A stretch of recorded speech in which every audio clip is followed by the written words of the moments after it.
when I refused to take down my Christmas lights.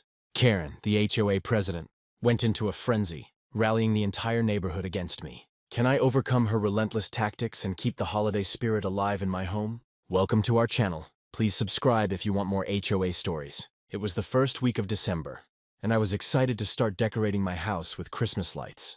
Every year, I loved turning my home into a bright, cheerful place that made the whole neighborhood feel festive.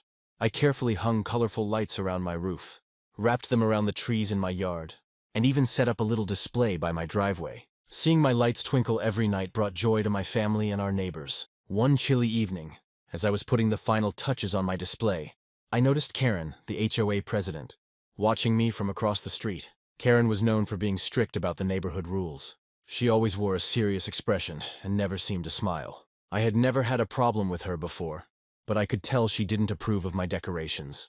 The next morning, Karen knocked on my door. I greeted her with a warm smile, hoping to keep things friendly. "Good morning, Karen. What can I help you with?" Karen didn't smile back. "I'm here about your Christmas lights," she said firmly. "They're too bright and don't follow the HOA guidelines. You need to take them down by the end of the week." I was surprised. I thought we were allowed to decorate for the holidays. "My lights are safe and just bring happiness to the neighborhood." Karen shook her head. "The guidelines are clear. Your lights are excessive and disrupt the uniform look we're trying to maintain. If you don't comply, the HOA will have to fine you." I felt a knot in my stomach. I had always enjoyed decorating my home, and I never thought it would cause any trouble. "I understand you're trying to keep things nice, but my decorations are harmless. Is there a way we can find a compromise?" Karen's eyes narrowed. "I'm afraid not. The rules are the rules. If you don't remove the lights, the HOA will have no choice but to issue a fine." After she left, I felt uneasy. I loved the holiday spirit my decorations brought, not just to my family but to our neighbors as well. I decided to talk to a few of them to see if they felt the same way. First, I visited Mrs. Thompson next door. She was always kind and loved the festive decorations. "Hi, Mrs. Thompson. What do you think about Karen asking me to take down my Christmas lights?" Mrs. Thompson sighed. "Karen can be very strict. She's been pushing everyone to follow the rules to the letter. I think your lights look beautiful, and they make the neighborhood feel warm." Encouraged by her support, I spoke to Mr. Lee, who lived a few houses down. "Mr. Lee, Karen said I need to remove my Christmas lights. Do you think that's fair?" Mr. Lee frowned. "Karen has been very strict this year. She even told me to trim my hedges and repaint my fence. It's like she's trying to control everything. I like your lights, and I think they add to the community spirit." Feeling more confident, I decided to stand my ground. I spent the weekend researching the HOA guidelines to see if Karen was right. I found the section about decorations and realized there was some room for interpretation. My lights didn't seem to break any specific rules, and I felt I had a case. On Monday, I received a formal notice from the HOA board. It was the same message Karen had given me, but now it was official. I was upset but determined to fight back. I knew I wasn't the only one Karen was targeting. That evening, as I was putting my lights back up, I saw Karen watching me again. This time, she looked even more upset. "I warned you," she said quietly. "I'm keeping an eye on you." I took a deep breath and tried to stay calm. "I just want to celebrate the holidays and make our neighborhood happy. Is there something specific you don't like about my lights?" Karen hesitated, then said, "It's not just the lights. It's everything. You're making it hard for everyone else to follow the rules." I felt a pang of frustration. "I'm following the rules as best as I can. If there's something I'm missing, please let me know." Karen shook her head and walked away, leaving me feeling more confused and determined than ever. I knew I had to do something to protect my right to celebrate the holidays. Later that night, I sat down with my laptop and started reading through the HOA guidelines again. I made notes and marked the sections that supported my decision to keep the lights up. I also found a few past complaints filed by Karen that seemed unreasonable. This gave me hope that I wasn't alone in feeling this way. The next day, I decided to reach out to my neighbors again. I sent a message in our neighborhood group chat explaining the situation and asking if anyone else had issues with Karen's strict enforcement of the rules. To my surprise, several people replied with similar stories. It seemed Karen was not just targeting me, but many others in the community. With this new support, I felt more confident. I suggested we all attend the next HOA meeting together to discuss our concerns. Many agreed, and we planned to present our case as a united front. The day of the meeting arrived, and I could feel my heart pounding. I walked into the community center, where the meeting was being held, and saw Karen already there, looking stern as always. The room was filled with our neighbors, some of whom looked nervous, and others determined. As the meeting began, Karen took the stage first. She spoke about maintaining the beauty and order of the neighborhood. emphasizing the importance of following the guidelines strictly. Her tone was firm, and she made it clear that she expected everyone to comply without question. When it was my turn to speak, I stood up and took a deep breath. Thank you for having me. I love our neighborhood and want to keep it beautiful, especially during the holidays. My Christmas lights bring joy to my family and our neighbors. I've looked through the HOA guidelines, and I believe my decorations are within the rules. I'd like to find a way to celebrate without causing any issues. Karen interrupted. We appreciate your enthusiasm, but the guidelines are in place for a reason. Excessive decorations can be distracting and set a bad example for others. I stayed calm and responded. I understand the need for guidelines, but I think there should be some flexibility, especially for something as positive as holiday decorations. Many of us enjoy decorating, and it brings a sense of community. Can we discuss what might be considered excessive and find a middle ground? The room was quiet, and I could see some neighbors nodding in agreement. Karen looked frustrated but didn't respond immediately. Before she could say anything, Mr. Lee stood up. I agree with my name. Karen has been very strict this year, and it feels like she's targeting those of us who want to add some holiday cheer. Karen shot him a glare. Mr. Lee, this isn't about targeting anyone. It's about maintaining standards for everyone's benefit. Another neighbor, Mrs. Thompson, spoke up. I love the lights on my name's house. They really make the neighborhood feel festive. Maybe we can find a way to allow decorations that everyone can enjoy. The tension in the room was palpable. It was clear that Karen wasn't the only one feeling the need for stricter rules, but she was the one enforcing them most aggressively. I could feel the weight of the moment, knowing that our community was at a crossroads. As the meeting continued, more neighbors voiced their support for flexibility in the guidelines. Karen tried to maintain control, but it was evident that her strict approach was causing division rather than unity. I realized that this was just the beginning of a bigger fight for our neighborhood's spirit and togetherness. After the meeting, many of us stayed behind to talk. We shared stories of how Karen's strict rules were affecting our ability to enjoy our homes and celebrate special occasions. It was clear that we needed to take further action to ensure that our voices were heard and that the community remained a place where everyone could feel happy and included. Walking back home that evening, I felt a mix of emotions. I was proud of myself for standing up, but I also knew that the battle was far from over. Karen was not going to back down easily, and I had to be ready for whatever came next. I was determined to protect my right to celebrate the holidays and to support my neighbors in doing the same.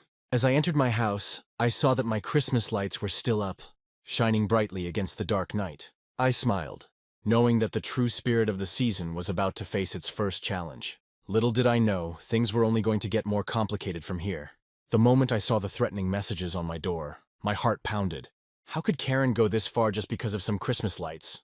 I knew I couldn't let her intimidate me. Determined to fight back, I decided to reach out to my neighbors for support. The next morning, I walked around the neighborhood, knocking on doors and talking to my neighbors. To my surprise, many of them had their own stories about Karen's strict rules and unfair treatment. Mrs. Thompson next door shared how Karen had always been the one to complain about the smallest things, even when they weren't really a problem. Mr. Lee mentioned how Karen had pushed for unnecessary fees that the HOA didn't need. It felt good to hear that I wasn't alone. With newfound support, we decided to attend the next HOA meeting together. The day of the meeting arrived, and I could feel the tension in the air. As I entered the community center, I saw Karen already there, her face set in a determined frown. The room was filled with neighbors, some looking anxious, others curious about what was happening. As the meeting began, Karen stood up to speak first. We need to maintain the standards of our community, she declared firmly. She then turned her attention to me. Your Christmas lights are excessive and disrupt the aesthetic of our neighborhood. I'm calling for their immediate removal. I took a deep breath and stood up calmly. Karen, I understand that everyone wants our neighborhood to look nice, but my lights are just for the holidays. They bring joy to my family and neighbors. I've talked to several of you, and many of you feel the same way. Karen's eyes flashed with anger. This is not about joy. It's about rules and maintaining property values. We can't have one person's decorations overshadow the entire community. As I spoke, I noticed some neighbors nodding in agreement with me. It was encouraging, but I could also see Karen's frustration growing. She interrupted me. If you don't comply, the HOA will have no choice but to fine you. After the meeting, I felt a mix of hope and worry. It was clear that Karen was using her position to control the neighborhood, but I wasn't sure how far she would go. That evening, when I returned home, I discovered that my Christmas lights had been sabotaged. The strings were cut, and several bulbs were broken. Someone was trying to ruin my decorations. Feeling disheartened but not defeated, I decided to turn to the internet for help. I posted my story on the Entitled People subreddit, detailing how Karen was making life difficult for me and other neighbors. Within hours, my post received hundreds of supportive comments. People shared their own experiences with overbearing HOA members and offered advice on how to handle the situation. Encouraged by the online support, I began researching HOA regulations and local laws. I spent hours reading through the HOA's bylaws, property maps, and legal documents to find any rules that Karen might be violating. I discovered that the HOA had strict guidelines about decorations, but there were also clauses about reasonable use and community enjoyment that Karen seemed to be ignoring. I printed out copies of the relevant sections and organized them neatly. It was time to take my fight to the next level. I reached out to a local lawyer who specialized in HOA disputes. She reviewed my findings and confirmed that Karen was indeed overstepping her authority. With her guidance, I felt more confident in my approach. Meanwhile, the tension in the neighborhood was escalating. Karen continued to hold meetings, each one more heated than the last. She seemed determined to win every argument, no matter how small. The other HOA members started to notice her aggressive tactics, and some began to question her leadership. It was clear that Karen was losing the support she once had. One night, as I was working on my presentation for the upcoming HOA meeting, there was a loud crash outside my window. I rushed to see what had happened and found that someone had thrown a rock through my window, shattering the glass. My heart sank. This was no longer just about Christmas lights. It was personal. Despite the intimidation, I refused to back down. I knew that giving in would only encourage Karen and the HOA to continue their harassment. Instead, I doubled down on my efforts. I continued to gather evidence, documenting every interaction and every act of vandalism. I also kept in touch with the neighbors who supported me, forming a united front against Karen's tyranny. The day of the next HOA meeting arrived, and the atmosphere was electric. Neighbors who had once been silent were now speaking up, sharing their own stories of Karen's overbearing behavior. The room was filled with a mix of anger and determination. It was clear that Karen's grip on the community was weakening. As I took the floor, I presented the evidence I had gathered. "Karen, you've been enforcing rules that go beyond the HOA's guidelines," I said firmly. "These decorations are seasonal and bring happiness to our community. You've also engaged in intimidation tactics that are unacceptable." Karen tried to defend herself, but the support from the other neighbors was overwhelming. One by one, people stood up to back me, sharing their own experiences of feeling oppressed by Karen's strict enforcement of rules. The unity in the room was palpable, and Karen's authority began to crumble. Just then, a local news reporter who had seen my Reddit post entered the meeting. "We've been following this story online and wanted to cover it," she announced, camera in hand. The presence of the media added pressure on the HOA board to take action. Faced with public scrutiny, the HOA board decided to investigate Karen's conduct. They reviewed the evidence and listened to the testimonies from the neighbors. It became clear that Karen had been abusing her power, using the HOA to control and intimidate others for her own satisfaction. In a surprising turn of events, the board voted to remove Karen from her position as HOA president. The decision was met with cheers from the attendees, who felt a weight lifted off their shoulders. With Karen's removal, the HOA agreed to revise the decoration guidelines, allowing for more flexibility and community input. As the meeting concluded, I felt a sense of relief and accomplishment. My determination and the support of my neighbors had paid off. The Christmas lights were allowed to stay, and the neighborhood embraced a more harmonious spirit. We had stood up against an overbearing antagonist and emerged stronger as a community. Walking back home that evening, I looked at my beautifully lit house with pride. The lights symbolized not just the holiday spirit, but also our unity and resilience. What started as a simple desire to decorate my home had turned into a battle for fairness and respect in our neighborhood. Reflecting on the journey, I realized how important it was to stay calm, seek support, and use the right tools to fight injustice. The experience had brought us all closer, creating a community where everyone's voice was heard and respected. As I watched the twinkling lights, I knew that we had created something truly special together. The emergency HOA meeting was just hours away, and I felt a mix of nerves and determination. As I walked to the community center, I could see Karen already setting up her presentation, her smile tight and forced. My heart pounded, but I reminded myself to stay calm and focused.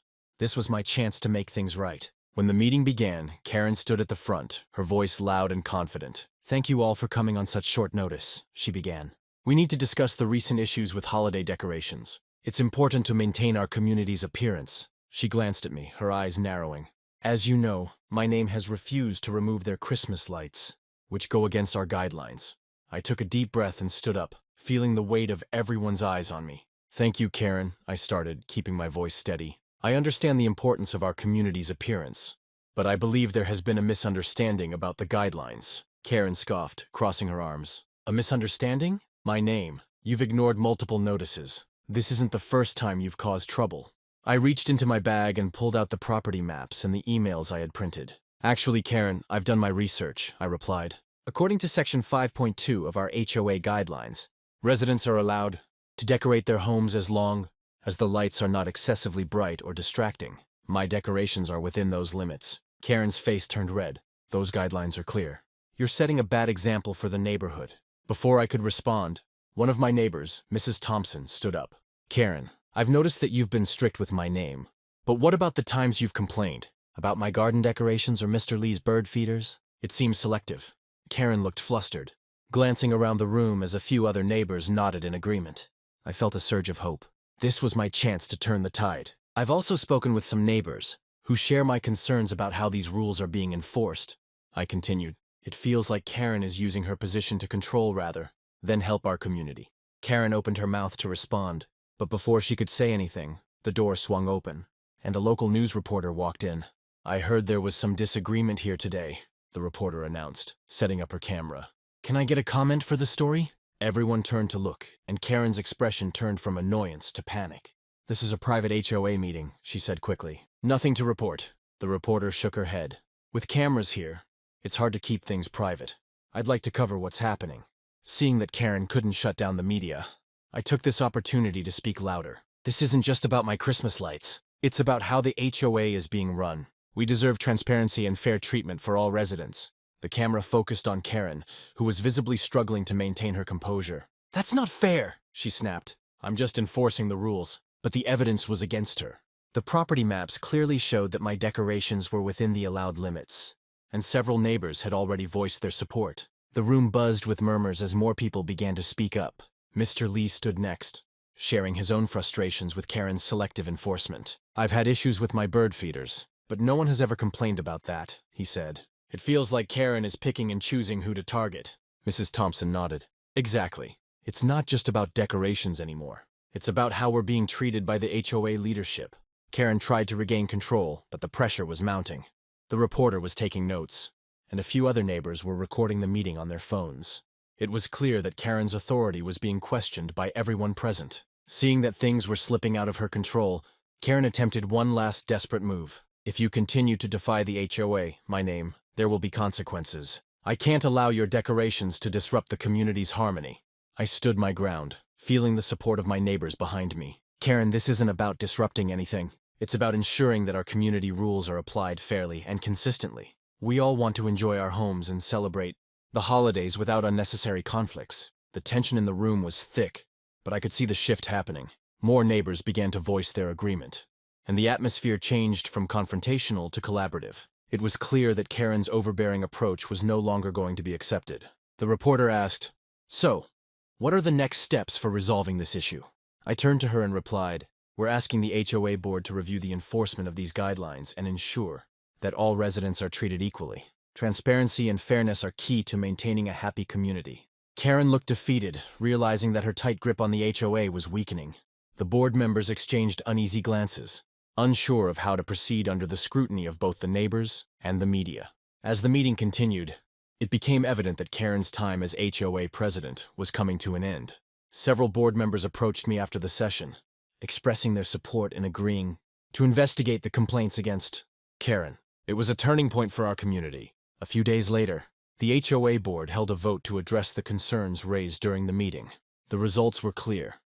Karen was removed from her position as HOA president, and a new, more inclusive leadership structure was put in place. The original decoration guidelines were reinstated with added flexibility to accommodate different styles and preferences. With Karen no longer in charge, the neighborhood felt a sense of relief and unity. My Christmas lights remained up, and neighbors who had once been silent about their frustrations now felt empowered to speak out and contribute to the community's well-being. In the weeks that followed, we organized a neighborhood celebration to mark the new beginning.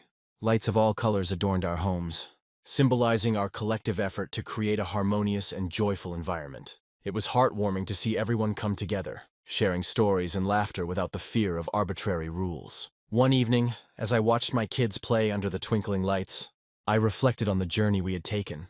What started as a simple desire to decorate my home had turned into a fight for fairness and respect within our community. We had stood up against an overbearing leader and emerged stronger and more united. The experience taught me the importance of perseverance and the power of community support. By staying calm, being reasonable, and using the right resources, I was able to challenge Karen's unjust actions and bring about positive change. Our neighborhood was now a place where everyone's voice was heard, and where joy and respect thrived side by side. As the holiday season continued, the lights shone brighter than ever, a testament to our resilience and the newfound harmony in our community. I felt proud knowing that we had created a space where everyone could celebrate together, free from unnecessary conflicts and unfair rules. It was a true victory for joy, unity, and the spirit of the holidays.